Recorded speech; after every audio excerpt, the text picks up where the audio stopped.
Okay, I'm gonna get started for today. Hello and welcome to the Developing Brain, Understanding Trauma, Substance Use, and Sexual Risk webinar hosted by HCET. My name is Megan Arias and I am the training manager at HCET and will be facilitating the webinar today.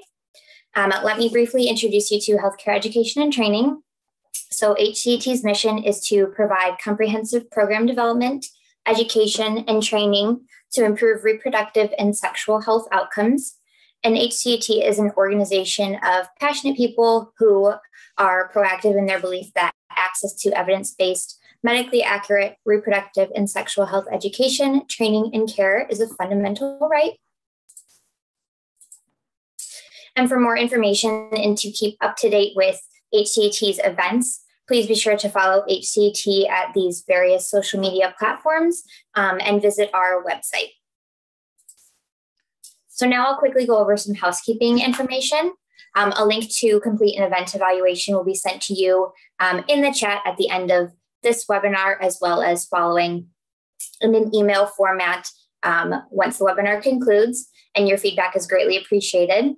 And any archived presentations and a list of upcoming events can be viewed on our website, like I said earlier. And if you're having any technical difficulties during this presentation, please contact updates@hcet.org, that email listed on your screen, and we can be sure to get everything sorted out for you. And so as a quick review for those who attended the trauma-informed approaches to adolescent evidence-based programs back in March. And for those who didn't get a chance to attend, the objectives from that webinar are listed here on the screen. And I'll just go over those really quickly.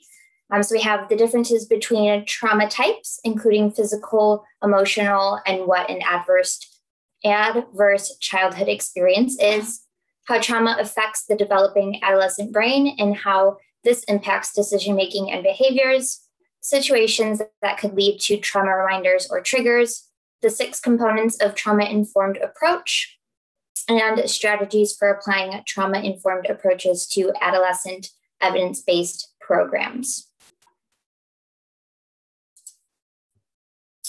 So throughout this presentation, we encourage you to send your questions via chat. And to submit a question, you're going to hover over that main screen and then select the chat icon at the bottom. And once that's selected, a chat box should appear on the right side of your screen. And to send a question during the presentation, just make sure it goes to everyone or to the presenter or one of myself if you have a question, just so that we can all see it, or if it's specific to one person. And then we'll hold all questions and answering those until the end during the Q&A portion.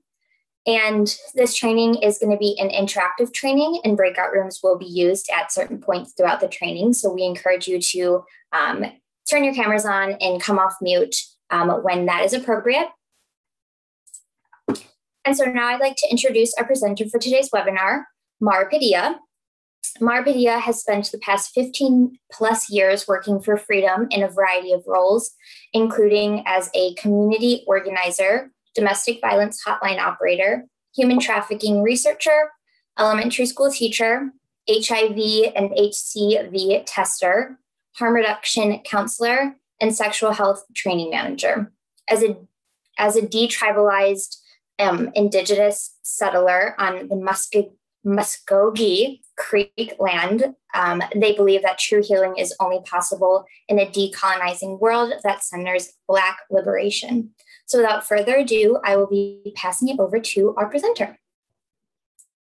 Thank you so much, Megan. And thank you, Jordan, also for helping set this up. I'm really excited. Let's get started. Please advance. So while we will be talking about trauma and sexual health, this workshop was developed based on a toolkit for school-based staff entitled Autonomous But Not Alone, Navigating Students Through Drug-Related Risk. Advance, please. This publication was funded by the Office of Women's Health in the Office of the Assistant Secretary for Health at the U.S. Department of Health and Human Services. Advance, please. So I'm sure we could come up with a bunch of great group agreements, but in the interest of time, let's settle on at least agreeing to respect and confidentiality. Respect, of course, for ourselves, our students, our colleagues, and confidentiality, not only for our students and any clients that we might work with. If we talk about any students, we will change identifying information and whatnot, but also amongst ourselves. We may be working with colleagues who are on the Zoom, and so just making sure that we have a nice safe space where people feel comfortable to share. I'm sure many of you are familiar with Zoom. As a reminder, please mute when not speaking. It would be great to have your video on. If you don't want it on the whole time, having it on during the breakout groups will really help people feel like they're talking to other people and not just to a name on the screen. We're gonna have some polls and we're going to be using the chat box. Advance, please. So in the chat box, I'd love to get to know everybody. If you can write your name, well, your name will be included already, but if you can write your credentials, your pronouns, and your job title / role, and there's an example there, Juan Doe, LMSW, LCDC, they, them, CIS counselor. Love to see everyone's introductions trickle in the chat. And while that happens, we will continue. Please advance. And I know I will be going pretty quickly because we have a lot to cover and I would like to leave some time for Q&A. I see Margaret Hennessy has begun the introductions. Wonderful. Please keep them coming. So this training is built around a toolkit for adults who want to help youth reduce or avoid harm associated with alcohol and drug use. And I know that some of y'all are working under grants that require risk avoidance be the only intervention used with youth. So please note that some of this information may not be relevant to you. I do think a lot of the skills are still transferable regardless of your goal. Setting goals and making plans is useful for everybody. And let's do a little poll here. We can launch the first poll, that'd be great. Just so I can have a sense of who is only able to provide risk avoidance interventions. And you can answer true, false, or not sure.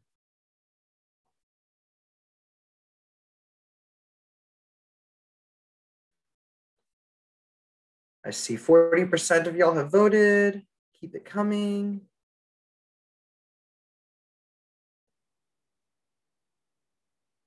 Over half. And we'll give it about 5 more seconds. Hopefully we can get to around 75% by then. All right, great. Let's close the poll.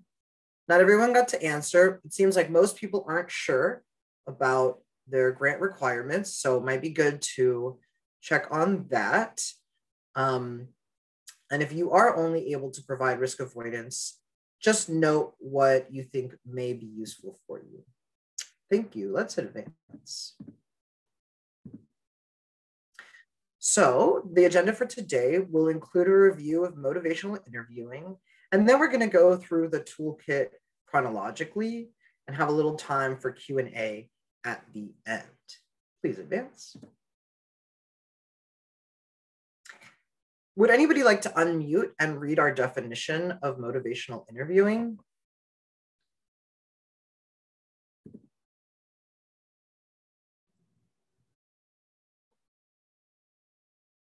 Laura, Cami, Mari, y'all look like you're paying attention. Tammy, feel free to unmute. All right, since I've been called out. Motivational interviewing is a person-centered counseling style for addressing the common problem of ambivalence about change. It is designed to strengthen an individual's motivation for and movement toward a specific goal of eliciting and exploring the person's own reasons for change within an atmosphere of acceptance, collaboration, and compassion. Thank you so much. And you read that just so beautifully. Let's launch our second poll to get a sense of whether people are using MI. And people spend years mastering MI, and many online courses and videos are available. I really recommend seeking more training on the subject. What's your familiarity with MI? Maybe you haven't been trained, or you have, but you haven't really used it with students. Maybe you use it with students, but not that much. Perhaps you use it frequently, or you consider yourself an expert. We'll give about 5 more seconds.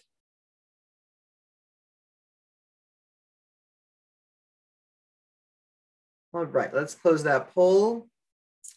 So most of us have not been trained, or we don't really use it with students. Only about 40% of us use it with students and use it frequently, maybe. Great, that gives me a better sense. Well, luckily, let's please advance the slide. We're going to review MI a little bit. So ORs are called the basic techniques in MI, which are meant to elicit change talk. And change talk refers to speech that highlights a person's desire, ability, reason, or need for change. So this sounds like a student who says, I really like to drink, but I know I need to drink less. The I know I need to drink less part is the change part talk. And that's the part we'd want to highlight when having conversations with this youth. When we are using these basic techniques, or the basic techniques rather, are open questions for O, affirmations for A, reflective listening for R, and summaries for the S. And so open questions are those that can't be answered with a yes or no, such as, how would you like things to be different?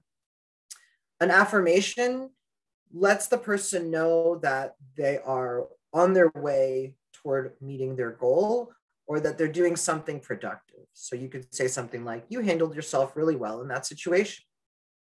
Reflective listening reflects back either exactly what has just been said, so that the listener is able to hear themselves, or interprets the meaning, feeling, or over or understates something that the speaker has said. And so a simple reflection for the example I gave earlier would be, you know you need a change. Simple reflection, we're just repeating back a piece of what the speaker has said. A complex reflection might be, you know what you want, but you're worried about making that change. That's not something the speaker said, but we're inferring some meaning there. And that would be a more complex reflection. Summaries are used at the end and summarize the entire conversation, really focusing again on that change talk. And after giving a summary, you could say, here's what I've heard. Tell me if I've missed anything. All right. And like I said, there's a lot of info about MI out there. It's really useful. The spirit of MI is really collaborative, and I recommend people learn more about that. But for now, let's advance. Let's talk a little bit about why people use drugs. Because like adults, youth use drugs for reasons, and understanding these reasons is critical for helping youth. In the chat, go ahead and write, what are some reasons people and or youth in particular use drugs? For fun, to escape, coping, self-medicate, exactly. Please click the slide and we will talk about trauma, because many youth, whether they've disclosed to you or not, have survived oppression, neglect, emotional, physical, or sexual assault, a traumatic event, such as a messy divorce, the loss of a caregiver, and or they've witnessed violence.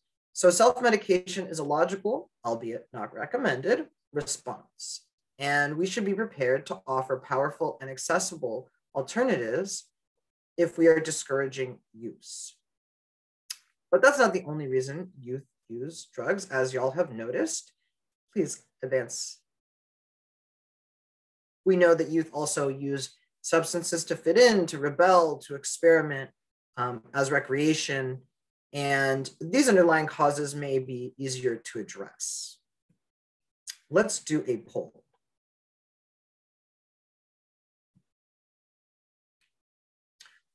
What's your comfort discussing trauma survived by your students? Maybe you hope to never have such a discussion. You might be comfortable, but you're seeking more training. You've discussed trauma, but not too much with your students. You discuss it frequently. It's not out of your depth. Or that's where you shine.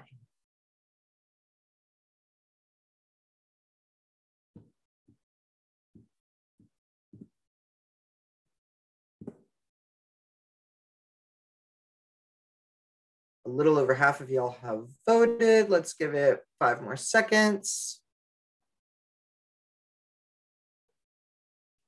And all our polls are anonymous. All right, let's close that poll. So the majority of folks have discussed trauma with students a little bit, and some want more training. Some feel like it's not out of their depth. And then some feel, 16% feel like discussing trauma with students is where they shine. What an excellent position to be.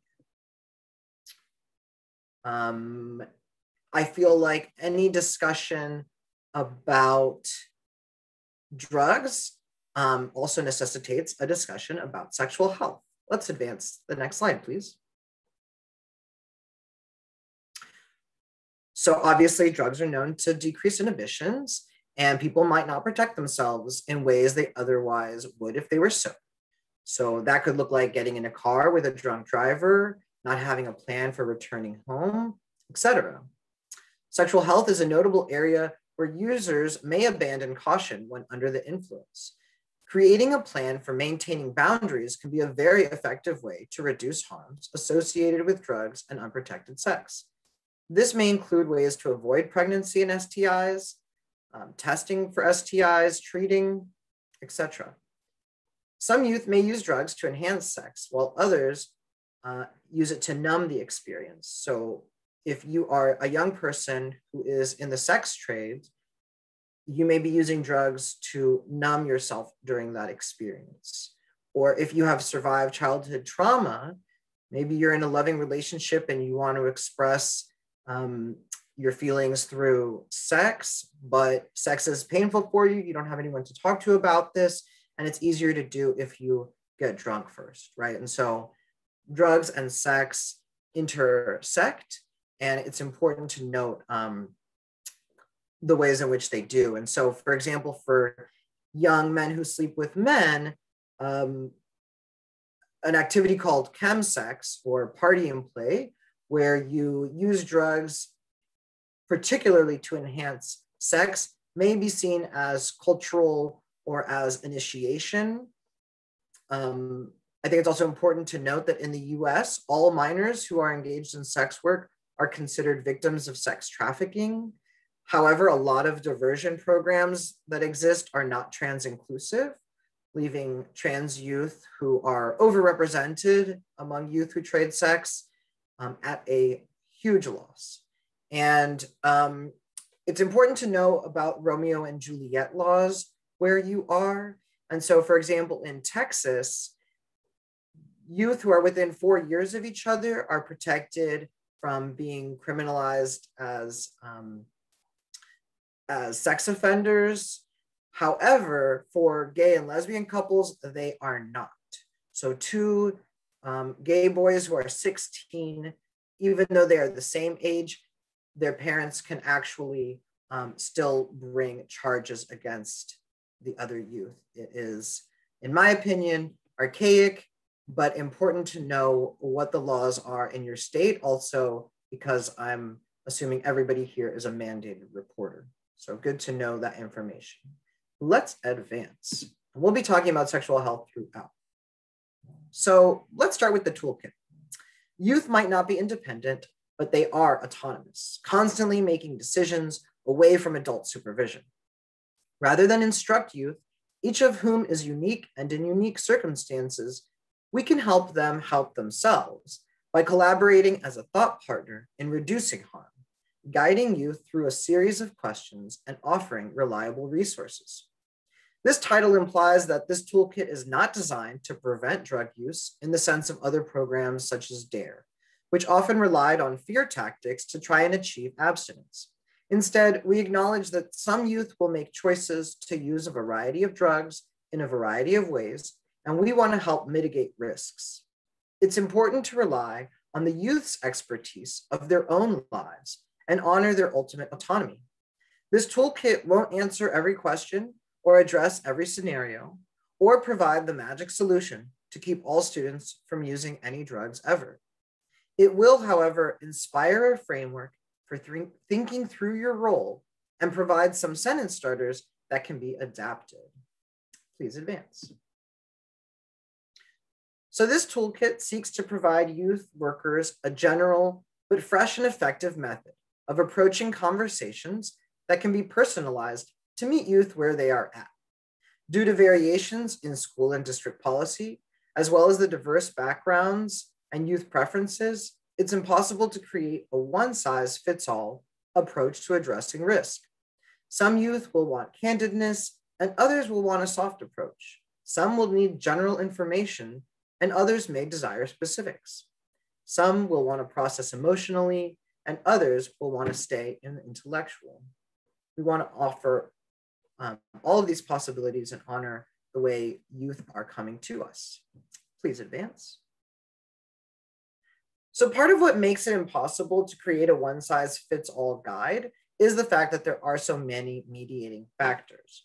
And I want to introduce y'all to a popular model which outlines drug, set, and setting as three factors that structure drug-related, legal, academic, and biopsychosocial risk. So in this model, drug includes the substance, potency, legality, chemicals it is cut with, and route of administration. Set refers to the physiology, mindset, development, culture, and expectations or motivations of the youth to use. And setting includes the physical space and time of use, who else is present, and social norms. So we know that not all drug use has the same risks. A youth who is using fentanyl, right? So that's part of the drug. And let's say that the route of administration is injection drug use. And the set is that that youth is trying to numb feelings related to childhood trauma. And their motivation, their expectation for use is that they will find some relief. And their setting is that they are all alone in a Starbucks bathroom at night. And the person who watched them walk into the bathroom suspects that they are going to be using drugs in there. Okay, that scenario is going to be really different than, let's say, a youth who's using alcohol at a party with other friends. They live in the house where the party is taking place, and so they're not going to be driving anywhere. They're not going to be driven anywhere.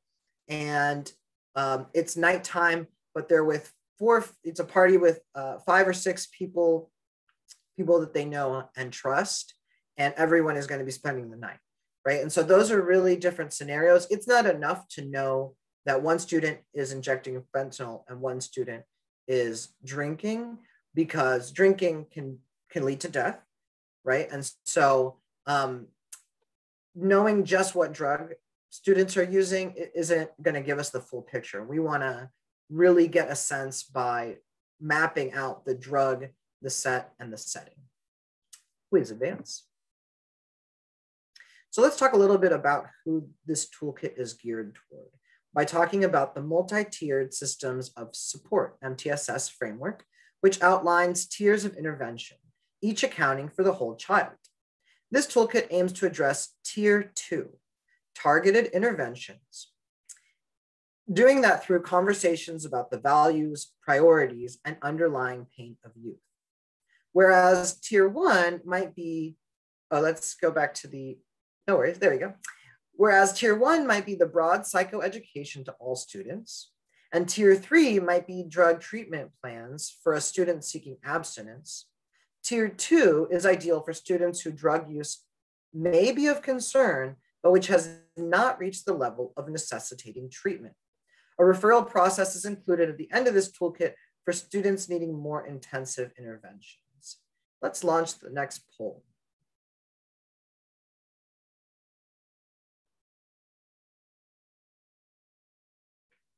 What drugs do your students use that cause the greatest concern for you? And you can choose more than one.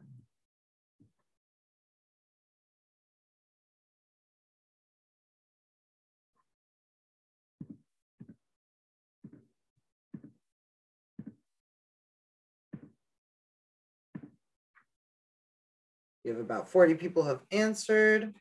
40%.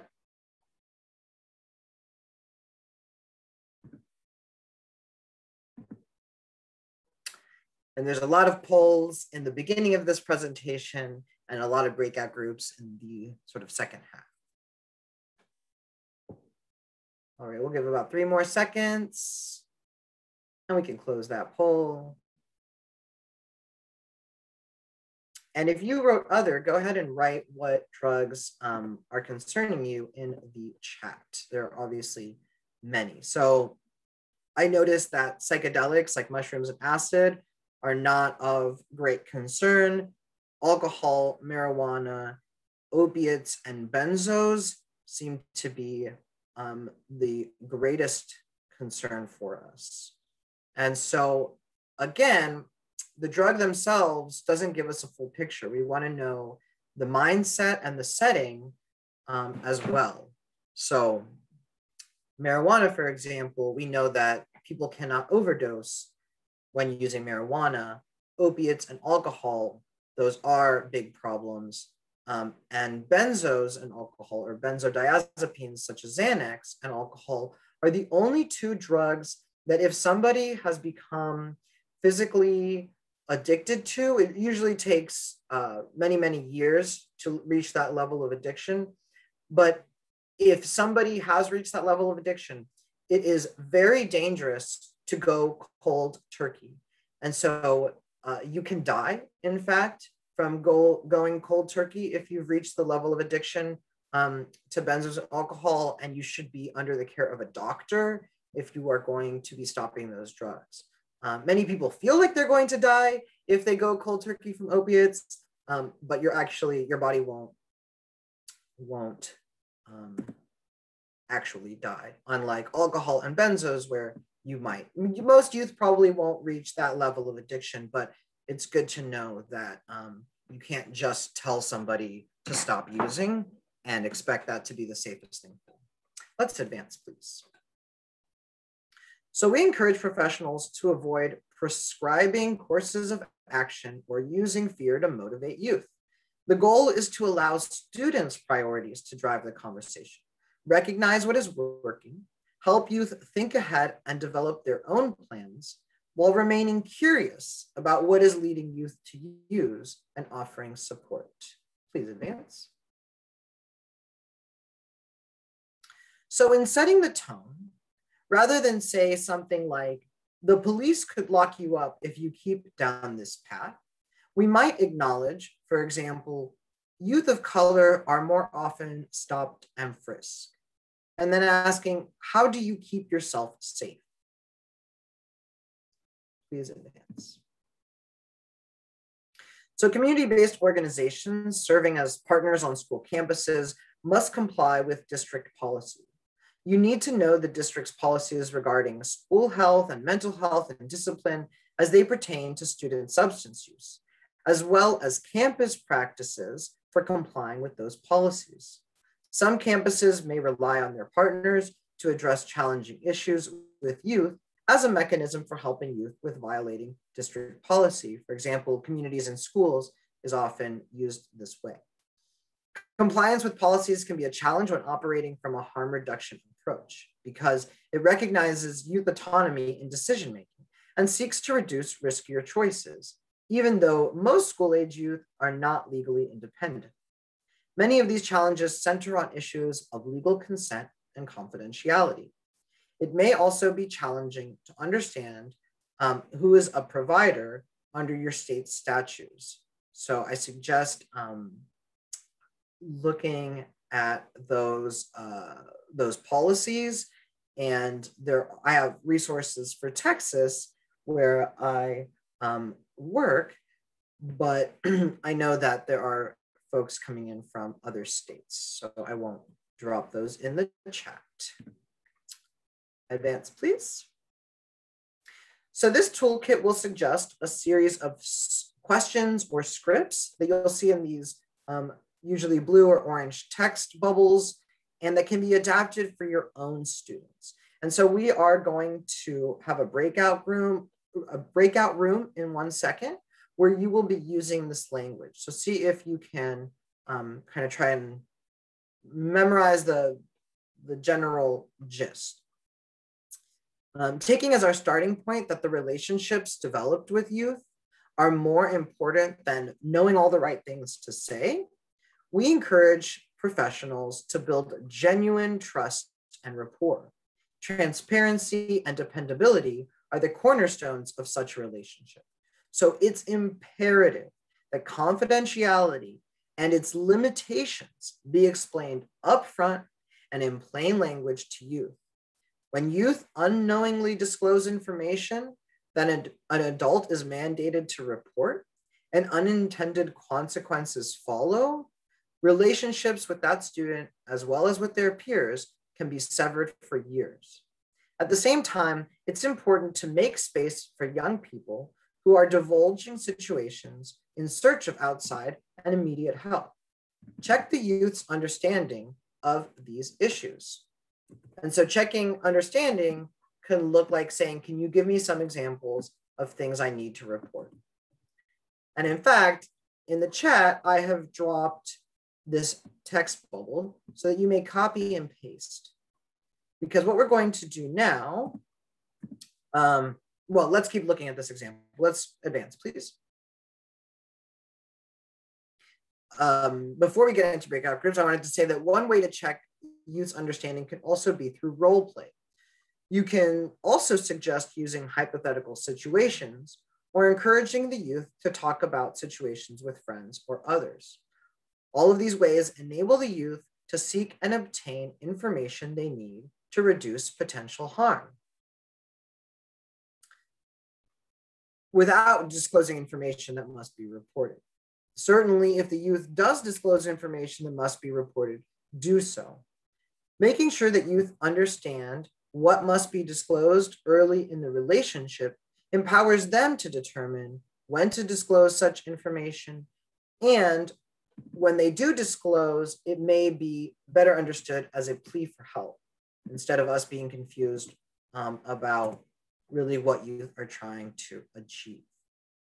So again, in the chat, I have dropped the text that was in the text bubble, and I recommend copying those bubbles, because what we're going to do now, please advance, is we're going to take some time to actually practice using this language. You can use it verbatim as I've provided it, or you can adapt it to whatever style you have of speaking. You're gonna have about 5 minutes, so about 2.5 minutes each, to practice using this language. And you're probably going to be in pairs in these breakout groups. If somebody that you are paired with doesn't seem to be actually present, maybe they've left for a little bit to go to the bathroom or something, come back to the big group and we'll try and reassign your breakout group. So one person will be the staff member and the other will be the student, and then you will switch. So again, you're just going to be practicing the words that were in the text bubbles and that I've dropped in the chat. And when you're in breakout groups, you won't be able to see the large chat. And that's why I recommend copying it so that you will have it available. Any questions? All right, let's go ahead and make these breakout groups, please. It does look like some folks came in on their computer for video and then may have called in. So if you get separated from your phone and your video and you go to separate places, just come back to the main room and we can get that sorted. I think I figured it out, but yeah, just come back to the main room if there's any issues. And I will go ahead and open those breakout rooms. Have fun.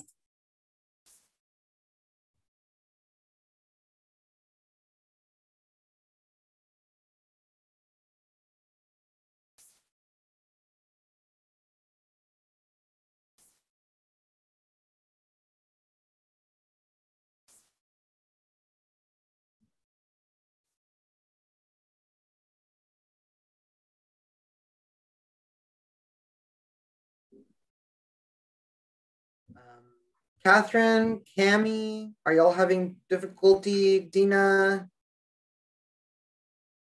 Do you see a little pop-up button that says join breakout room?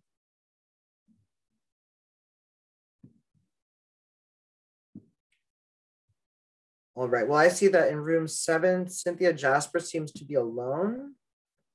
Perhaps we can move her to another room. I will do that right now.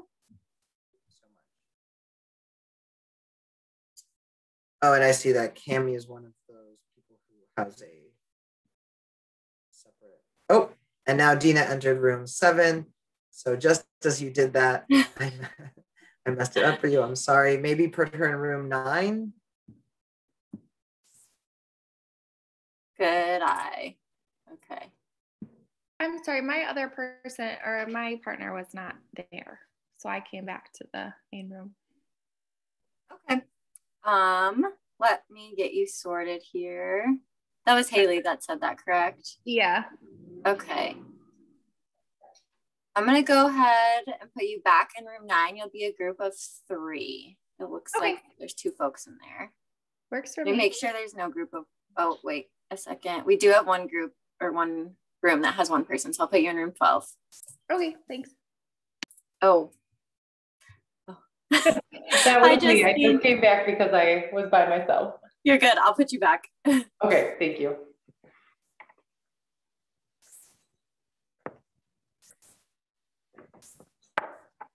Do you have an option to go back?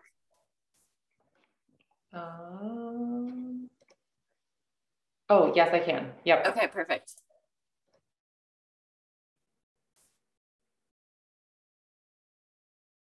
So let's give them about 3 more minutes because there were a few little technical difficulties. I don't want to cut them off too early, but. Yeah, that was a little bit challenging because folks were coming in late and then somebody got kicked out and they came back in. So everyone was moving around. Hey, Mar. Yes. It does not look like the subtitles are popping up when you are speaking, and I'm not sure why. And I don't think it's gonna work now. It's working for my voice, obviously. But if you would like to share your slides, if that would be easier, I'm perfectly capable of advancing still, but just wanted to give you the option if you wanted to share your own slides and move them forward. Thank you. I think, you know what, let's just continue this way because this way allows me to see my trainer notes. Usually if I am advancing my own slides, I'll have another computer and I'll toggle between, but we'll just continue like this for now. Awesome.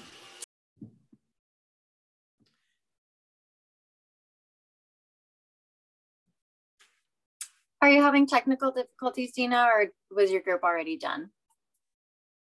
I'm sorry, they're doing drilling where I am. So I'm just going to leave the room for several minutes. So I am going to have to skip this break room.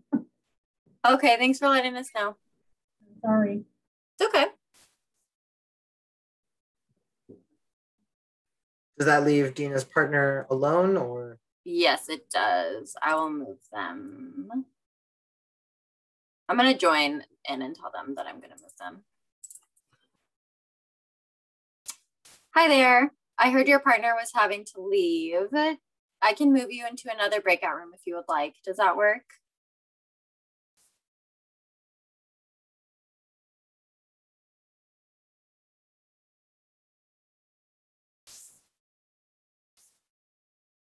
And close those groups. And we can advance to the next slide, please. You want me to close them right now? Yes, please. Okay. Because it's going to take a minute anyway.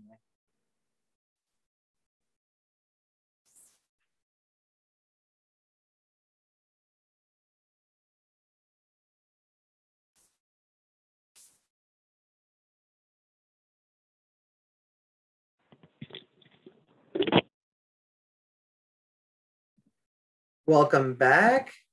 Folks have a few more seconds as they trickle in from the breakout groups. Please hold tight.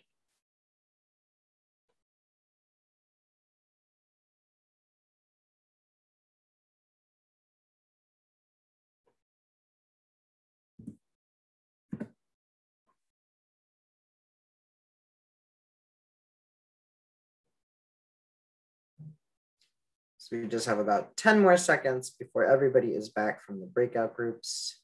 Thank you for your patience if you are already with us.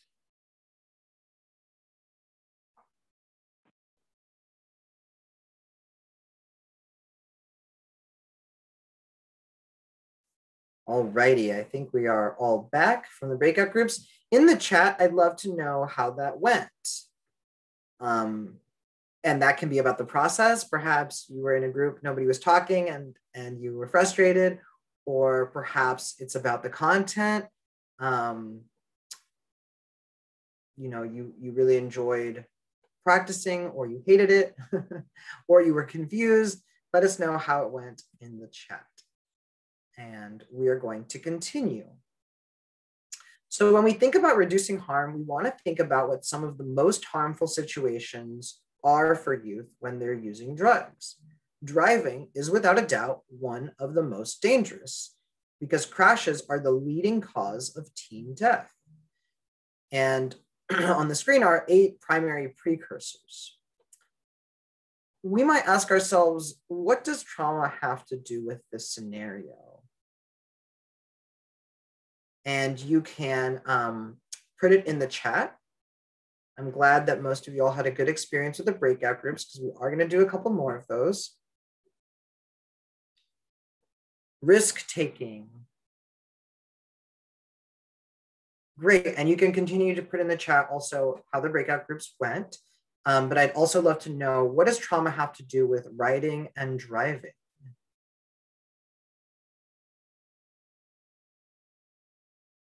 Stolies. I'm sorry, can you repeat that? Stolies, that's a term here in Milwaukee. Like a lot of young people, we're seeing like a shift towards a lot of young people acting recklessly. And one of those behaviors being stolen. They're called stolies because they're stolen vehicles that are just driven to joyride until they run out of gas, till they crash, till whatever it may be. So, I mean, that's a symptom from a much larger problem. And I would call it trauma. There's not a lot of green spaces by where we are, not a lot of parks, not a lot of resources for young people, not a lot of support for these young people who probably already have PTSD. So there's just a ton of factors and trauma already associated with it. So the risky behavior of maybe doing drugs and driving, or maybe not even doing drugs and just driving, period, and driving recklessly is definitely, in my opinion, a symptom of kind of those pressures and those traumas and those searching for like a thrill, like to be real. Like, I mean, I can only imagine it's probably just the adrenaline pumping and those kinds of positive feelings. So that's kind of like the first thing that came to mind when I heard riding and driving in relation to trauma. Yes, thank you. That's perfect. That's exactly what I was thinking. Some survivors, and again, surviving trauma doesn't just look like, surviving a parent neglecting you or harming you physically. Surviving trauma also looks like surviving poverty, right? And so some survivors who are not actively attempting suicide may be lethally reckless. And when we think about sexual health, right? Cars can also be a place where two or more young people can have some privacy, but they might be putting themselves at risk for things like, if you get caught and you're a school, you might be charged with something that could get you on the sex offender registry. And so, really talking with youth about what some of the harms that are possible are and how they might avoid those. Next slide, please. When working to reduce harm and act as thought partners, we want to help youth look ahead, take pride in what they've already done, and reinforce their internal motivations. If youth describe experiences of using substances, including alcohol and vaping weed, while driving or riding with people who are using, listen, explore, and gently ask if there are ways they can imagine handling the situation so as to avoid danger. When possible, encourage youth to create plans with caregivers in the event that they need to be picked up or take a taxi. For example, designate a trusted adult or friend of driving age that youth can call for a ride if necessary. It's best that these plans don't include repercussions, to encourage youth to avoid risk rather than jeopardize their safety out of fear of punishment or disappointment. So a lot of parents might have sort of like agreements where, like, you can call me if you're at a party and I won't get on your case about being at the party. Just please don't get in the car with somebody who's drunk, right? And it can be really difficult to sit across from a young person and hear them disclose things that we know are incredibly risky. But we also know that telling youth just don't do that doesn't work. And so we really want to make youth, want to remind youth that they are in charge and that they can take their own health into their own hands. And so you can, again, role play what this looks like. A lot of youth just having the conversation of how they might turn down a ride from a drunk driver might help them when they're actually faced with that dilemma. And focusing on the positive could also look like, what's the smartest thing you've done to avoid a crash? You're activating in them a little bit of pride, like, okay, I've done something smart. And even if they are doing a lot of reckless things, finding the things that are working well for them and highlighting them is a great idea. So I will include these in the chat. And we're going to do another breakout group, this time for 4 minutes. And again, you're going to use the language provided. You can adapt it. One person will be the staff member and one will be the student. Can we launch those breakout groups, please? And again, 4 minutes, 2 minutes each.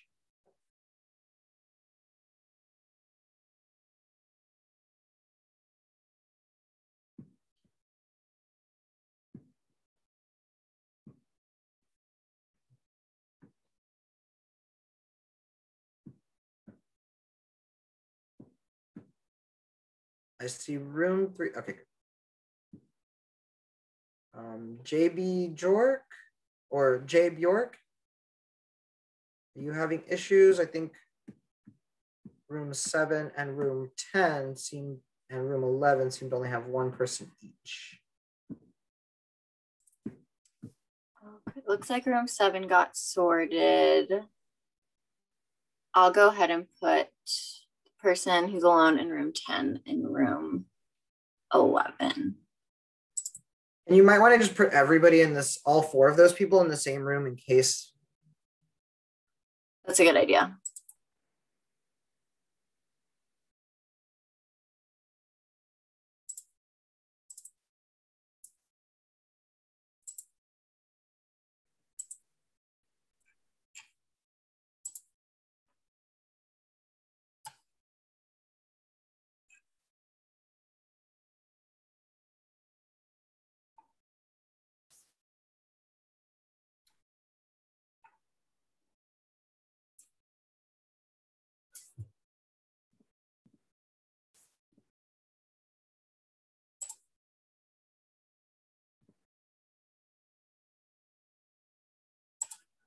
And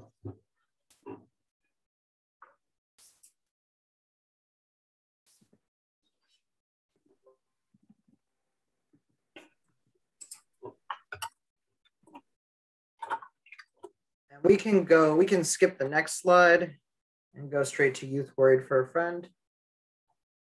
Awesome.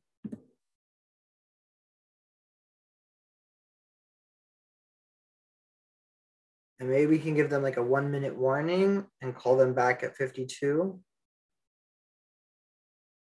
I can do that. I'll send a message out.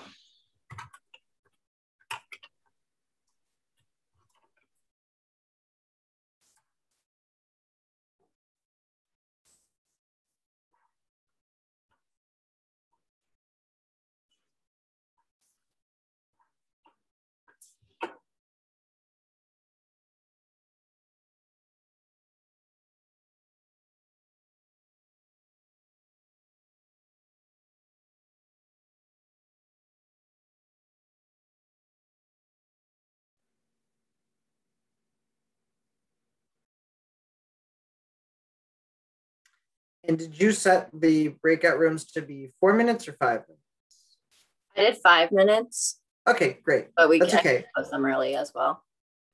Yeah. Let's hit close in like now, since it'll give about a minute to let people back in.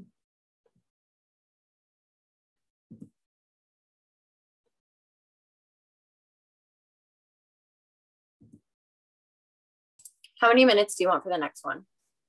Let's do 4 again. Okay. I'll change the directions because I recognize that this isn't really enough time to practice. I adapted this from another training and am realizing that I could have timed things just a little bit better. I'm only a couple minutes behind, which I think I didn't like plan also for just those 2 minutes of introduction, but thank y'all for coming back. We're just gonna wait a few more seconds for everybody to trickle in. And while you wait, if you want to let us know how that went in the chat. It might even say family because that's really the Sorry, you got kicked out of your breakout group. I know that was not enough time. What we're going to do for the next breakout group is instead of each person going, only one person will play the role of the staff. That way we can have a little bit more robustness, even if we don't all get to practice everything. So let me know how it went in the chat, and we're going to move right along. Some youth may seek adult guidance when a friend is experimenting with drugs. Many youth only reach out for support when drug use has become problematic for a friend, often with the goal of not involving adults. This can be especially complicated if the youth has used drugs with the friend or facilitated use in some way, for example, lying to a friend's parents. Help youth think through various scenarios and again, offered a role play, including having youth play the part of their friend. This can be an excellent way to build empathy and plans and help youth understand that addiction is a brain disease.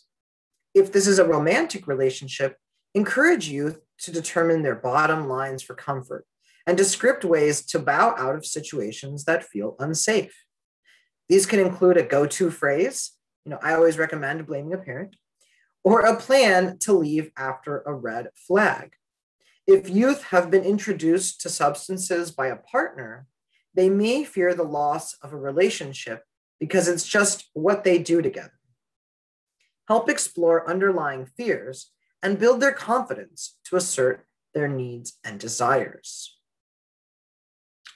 So when we think about trauma and sexuality here, we may think of scenarios where youth may have disclosed trauma to their friend or had their friend disclose trauma to them.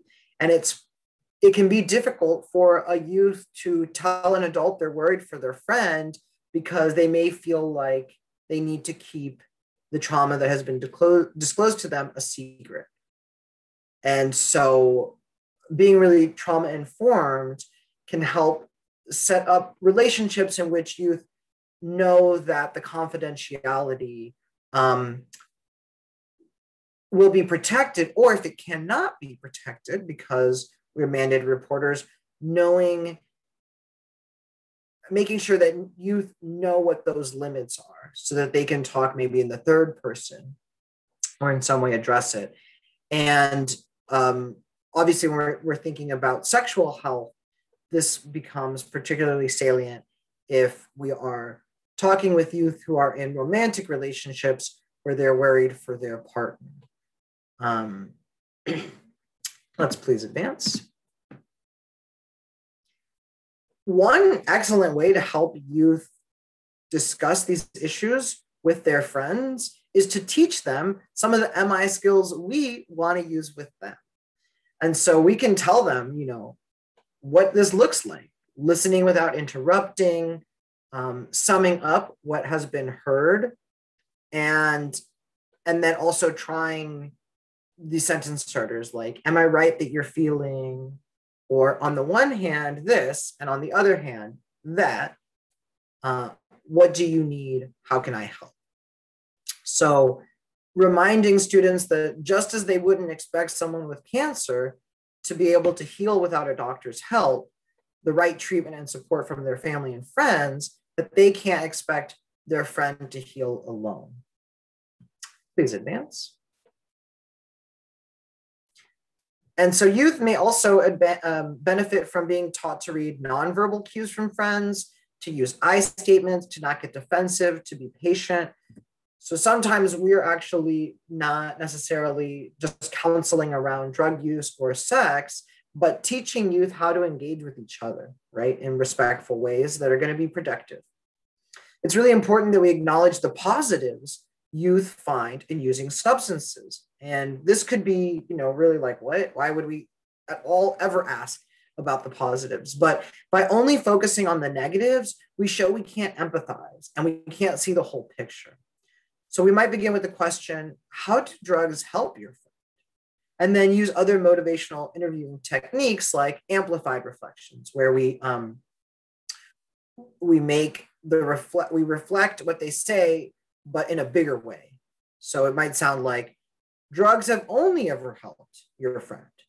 Because then that puts youth in a position to be like, well, they're not only not defensive, suddenly they're thinking about the ways in which drugs haven't helped their friend. If we come at it from, how have drugs harmed your friend, that can put youth in the position to be thinking of like, well, yeah, it's harmed them in this way, but you don't know how it's helped them, right? You don't know why they're using, you don't understand.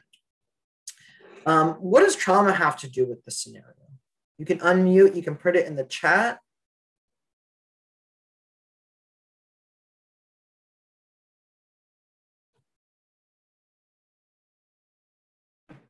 All right, well, like I said, I think some youth are the only ones who know about their friends' survival of trauma, and some youth may need to speak in hypotheticals to avoid police interaction.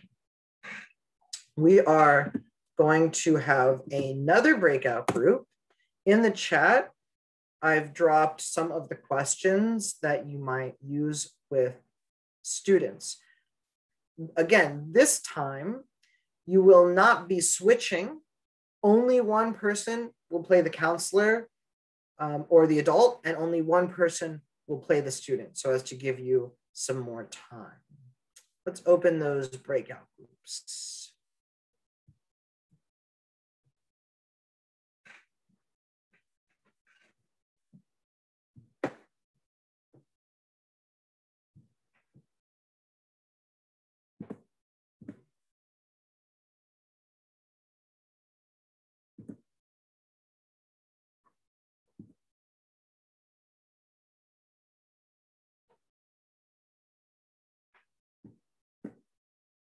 Belinda, are you having trouble? Can you connect me to my breakout room again? I'm like trying to use my phone and keep up with the slide. It is a lot. Sorry. Thank you. All right. Oh, yep. I'm working on it. I'm not sure how to get the notification to come back up again. Megan, do you know? I'll just put you in a different room because I can do that. I'll just have one group of 3. It looks like room 14. Oh. Whatever. Fine. All right. Thank y'all.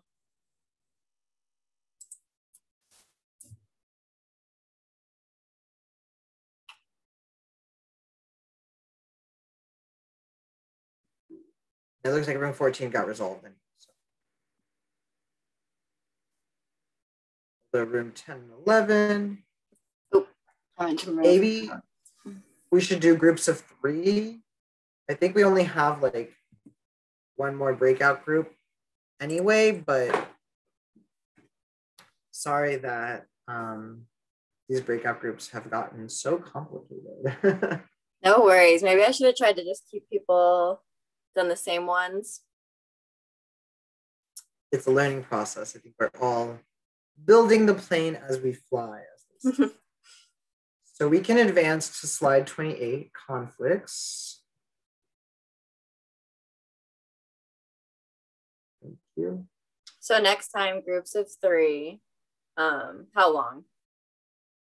We'll do 4 minutes again. Okay.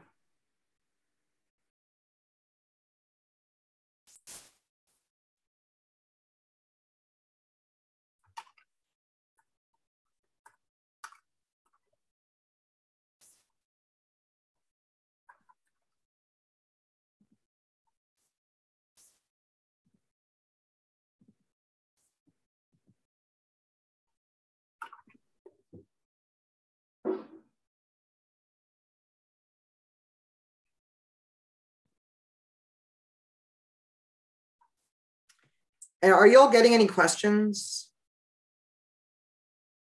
Okay, because I suspect we won't have time for Q&A. I'm glad that people have gotten a lot of time to practice because I think interaction is probably more important than having Q&A time at the end. But do you think I should say something like, we might not have time for Q&A, please enter your questions as they come up? Yeah, that probably works. We can take all the questions, whether they're answered or not, send them to you, and then you can answer those in like a Word doc, and we can send it back out to them. Oh, that would be great. I love that. Yeah, because I'm also not the best at like answering questions on the spot, but I would love to answer questions. Yep, we can do that. And I know we only have about half an hour left, but if you have any recommendations or anything, let me know. Always looking to improve. I changed the timer to 30 seconds because it seemed like folks were coming back and then having to wait, but let me know if you want me to change that back. No, I didn't know you could do that. Yeah, you can even do 10 seconds. That's great. And you don't have to do that in the Zoom itself. You can do it like, yeah, okay, I'll figure it out. That's just going to change my life. Thank you. Way of making decisions. Hey, y'all. So hopefully this worked a little better. I know that not everybody got to practice, but hopefully the little more time allowed you to get a little bit more in depth. And because we've had some trouble with the pairs, we're going to try groups of 3 for the last breakout group. And I don't know that we're going to have enough time to do a dedicated Q&A. So please enter your questions as they arise in the chat. And if you have questions at the end, they will be mailed to me and I will answer them in a Word doc, which will get sent back out. So please note any questions you may have. Let's talk about conflicts. Many school-based staff described having students sent to them after the youth was engaged in a fight or conflict. This creates a dynamic where youth may conflict with staff and resist engaging. The more simple and direct your responses, the more effective you will be. Don't confront, reframe. Remember that small shifts are big successes. The goals should be attainable rather than drastic. Advance, please. It's going to be hard, but avoid the reflex to persuade or fix.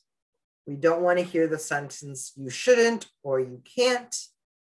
And if youth are presenting their problem and haven't gotten to the stage where they're asking for your advice yet, then don't give them a barrage of like, have you tried this, this, and this?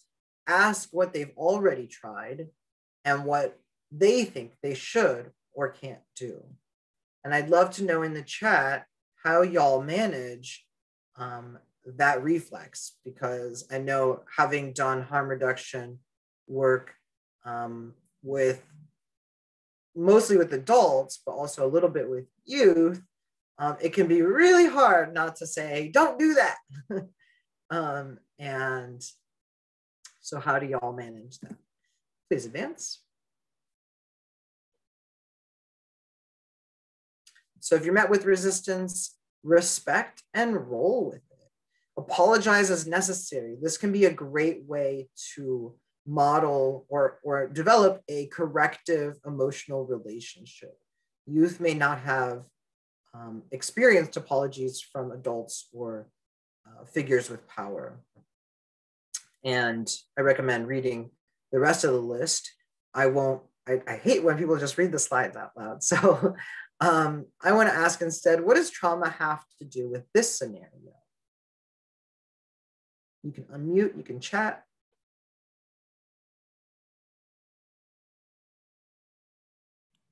I think many times in the work that I do, youth have never had an adult that will listen to them. And so they could come to you already with that, like, I don't have any power. And they might just do whatever it is to get through that situation. And so being that adult that's actually going to listen, what happened to you? Like, you know, tell me more. How's your day been? Gathering more information other than whatever the conflict was, so that they can trust and know that an adult is showing care. Absolutely. Thank you so much for articulating that. Trauma kicks up our fight, flight, freeze, and fawn responses. So youth who are in a constant state of aggression or avoidance may really just be managing the effects of their trauma. That might not make it easier to work with youth just right off the bat, but at least knowing not to take it personally and to try and remember that youth have these developing brains that are doing you know, their natural thing in trying to protect themselves might help us have a little more patience. Please advance. So again, in the chat, dropping some sentence starters that you might use. Some examples of affirming statements that might help youth feel comfortable opening up include, I'm glad you're here. Others are concerned. What about your behavior do you think concerns them? Right? How can I support? These are great ways to respond to conflicts. So we'll do our final breakout group. And again, only one person will get to be the counselor or adult, and one person will be the student. You'll have about 4 minutes, and you'll be in groups of 3 this time. There are a couple groups of 2, but yes, the rest of you be in 3, and I'll go ahead and open those rooms.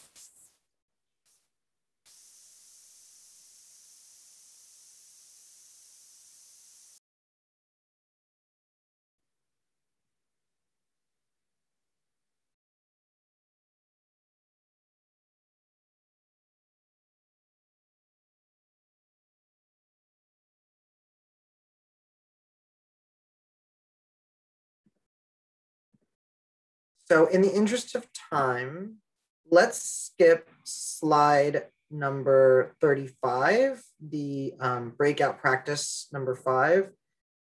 We're gonna skip that to save a few minutes to make sure that I don't run over.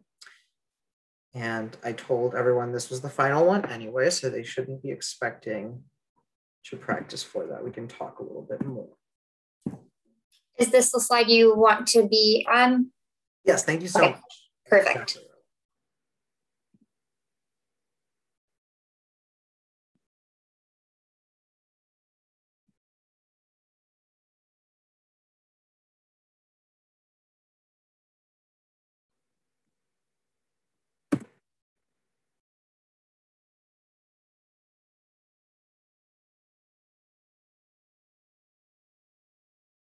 And can you confirm there should only be one more poll?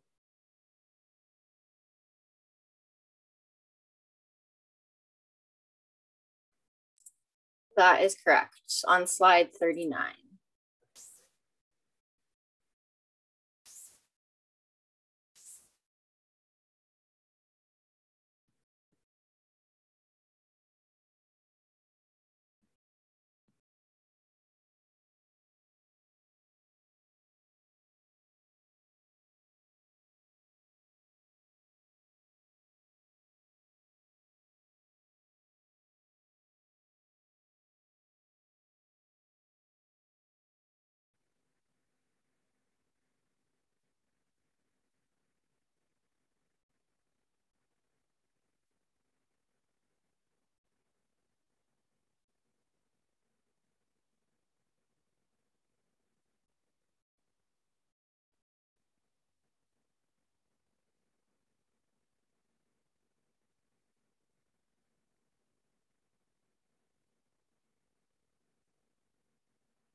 And do you know, how was the toolkit made available? I sent it to you as an attachment for a handout, but I don't know if everybody's already seen it. Yeah, so they get an email. They got one before this webinar, I think twice, that has that toolkit attached to it. It'll also be sent out after as well. Great. I can just remind folks about it.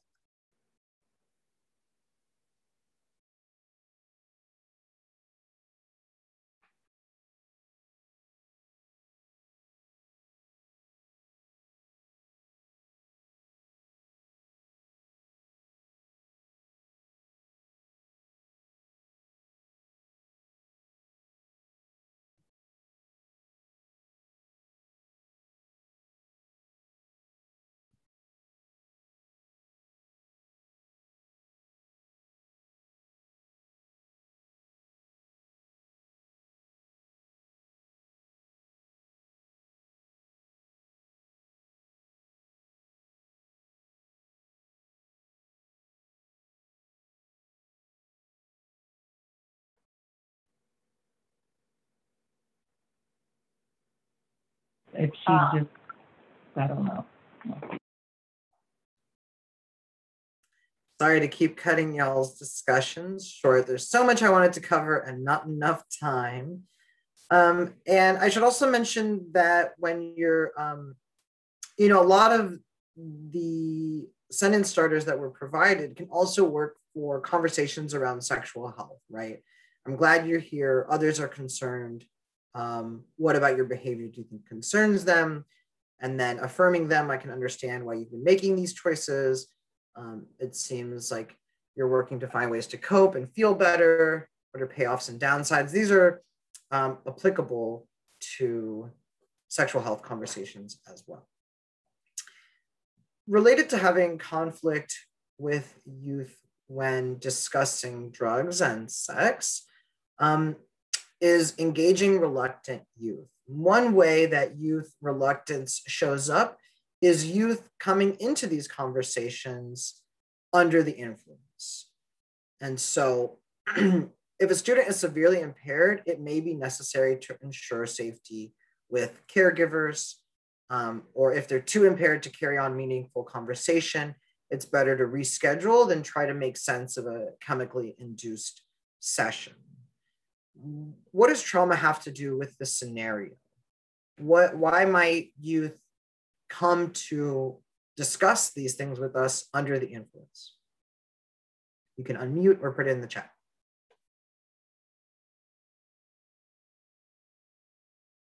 So they might be feeling afraid.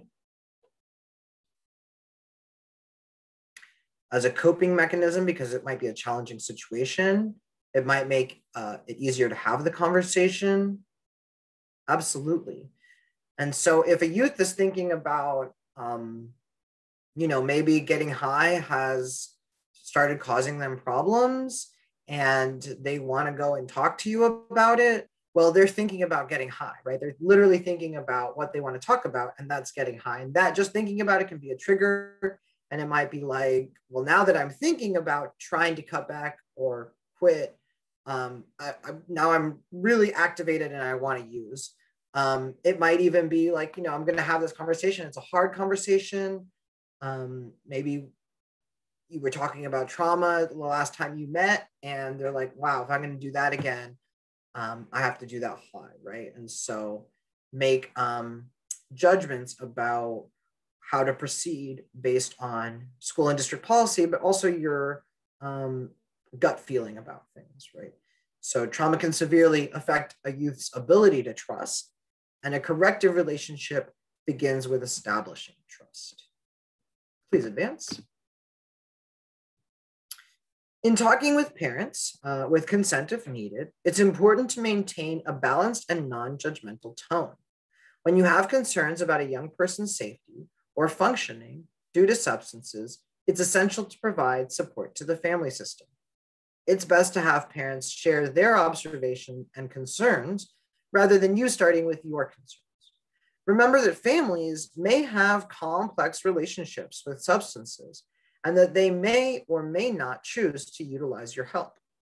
Providing support and resources in honest ways is key, but be sure the parents know the limits of your role.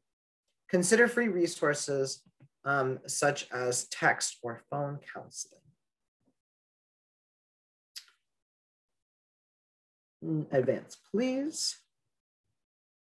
So we're going to go ahead and advance again. In the interest of time, we're not going to have that final breakout because I want to make sure that we talk a little bit about resources. Like us, our youth will go to Google when they have questions. But unlike us, hopefully we have some analysis of how to digest media online. We want to help youth do the same. We want to help them discriminate between non-credible and credible harm reduction sources. So if youth go to Reddit to ask how much of a drug they should use, they will find plenty of answers. But Reddit, which is an online forum, is not a reliable resource. And so it might seem basic, but talking with youth about what makes a website reliable and not reliable can be really helpful. As well as you might not be able to tell them information such as mixing marijuana and alcohol will likely not have intense adverse effects, but mixing alcohol and benzos like Xanax could have incredibly dire reaction, right? You could have a terrible situation from mixing those two drugs. And so we might not be able to tell students, you can mix these drugs safely and not these drugs safely, but we can help them find resources that are reliable, that do have this information. And so the links that are on the page are now in the chat. For facts about drugs, I recommend drugpolicy.org. If students want to better understand drugs, drugwise.org's encyclopedia can be useful. And harmreduction.org has great resources as well. And for information about drug reactions, drugs.com. And so again, you're not recommending that youth mix drugs or use drugs, but if a youth says, I heard it's dangerous to mix these two things, and you're not in a position to say, you can mix these, but don't mix these, encourage them to find answers through reliable sources. Please advance. Referrals. So if you are working with the youth who maybe you've been concerned about their drug use, but now it's really reached the level of needing an intervention like rehabilitation, inpatient or outpatient, then it is time to make a referral. And one place where you can begin to find some referrals would be SAMHSA. And they have a helpline, the phone number of which I am dropping in the chat. You can call 24/7 and find immediate and confidential assistance for local treatment options. Please advance.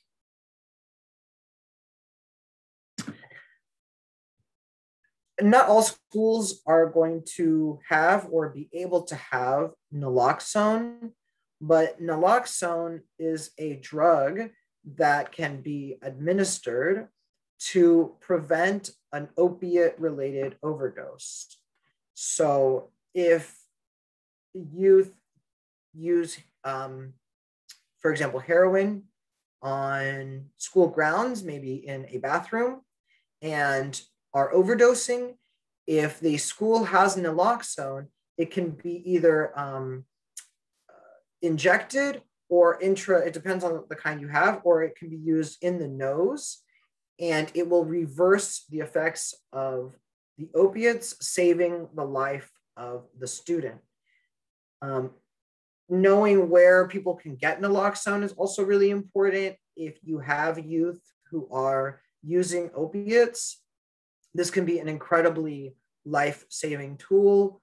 I don't know exactly the number, but thousands and thousands of people have not lost their lives because they've had access to naloxone. And you need to be trained to provide naloxone, although it takes about 2 minutes. I've been trained. And there's also train the trainer trainings, which are offered in Texas Communities for Recovery provides those, but you can look around and find some. So please advance. I really want to thank all of you and would love for you to share in the chat something you've learned or will remember from the training. And I'd love to launch that last poll as well to get a sense of how you have found things. I have worked in schools and I have worked as a harm reduction counselor. And I know that most of the folks who are doing this work go above and beyond, that a lot of us aren't really in it for the money. We face a lot of difficulty, a lot of moving parts, and especially during COVID, I'm just in awe of the ways that adults working with youth have been able to adapt and the amount of care that is going to our young people right now.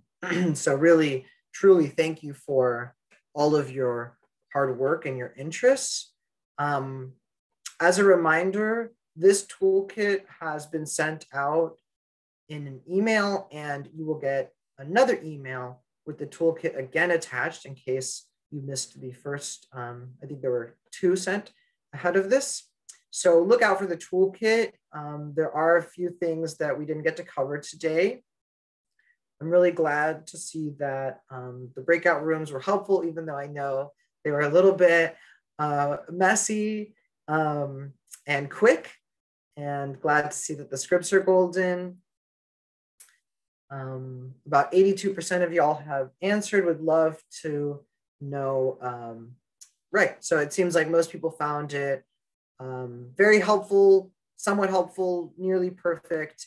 And I'm sorry for those of you who didn't get what you expected or needed today. Feel free to let me know some ways I could improve in the future. You can private message me or put it in the chat.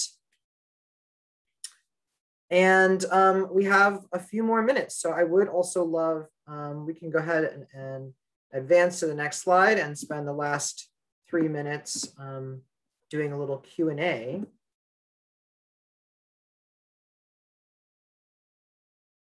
And yes, am I missing anything?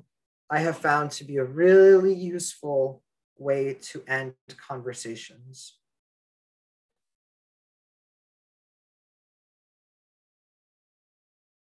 What questions do we have?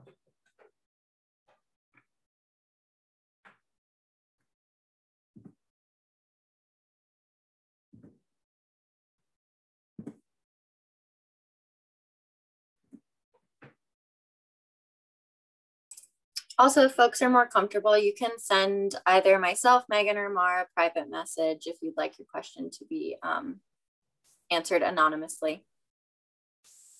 Thank you for that.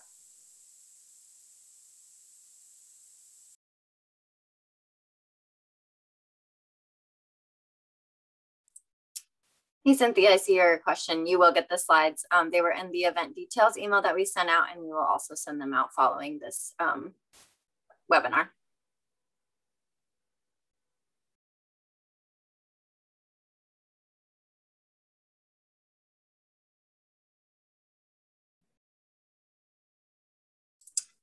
I just had a question come through on my end. Says, I am curious if there is a reason to exclude tobacco or nicotine from the conversation of drug use. There absolutely isn't. We know, of course, that nicotine and cigarettes harm young people's developing brains, developing bodies. And so by all means, have conversations about how youth can cut down or abstain from tobacco. I think the reason it wasn't highlighted here is that while tobacco does cause long-term health consequences, it doesn't cause the high that is associated with much greater risks, right? Whether it be the fact that alcohol, when consumed in great quantities, can kill you, to being under the influence of marijuana might mean that you don't use condoms when you're having sex, that those risks are a bit more immediate. I think that's the only reason we didn't focus on it. But of course, anything that causes youth risk should be or can be handled in the way that in this framework of harm reduction. I think that brings us to the end. And if there are more questions, please send them to Megan and Jordan. I will answer them and send back a Word document. I really appreciate everybody's time. And I hope you all have a great rest of your day. Thank you, Mar, and we appreciate you and all that you had to bring to the table today. And again, like everybody had said before, you'll receive an email following this webinar with all those resources, the slides, this toolkit, and an eval. So look out for that. And if there are any questions, please email us and we can get those to Mar and send out a document of all the questions that may come in so that everybody has those answers. And we hope you take that script, those scripts that were in here that we didn't have enough time for, and practice with a coworker, a friend, anyone. It's going to be super helpful. And with that, we thank you all for joining, and have a great rest of your day.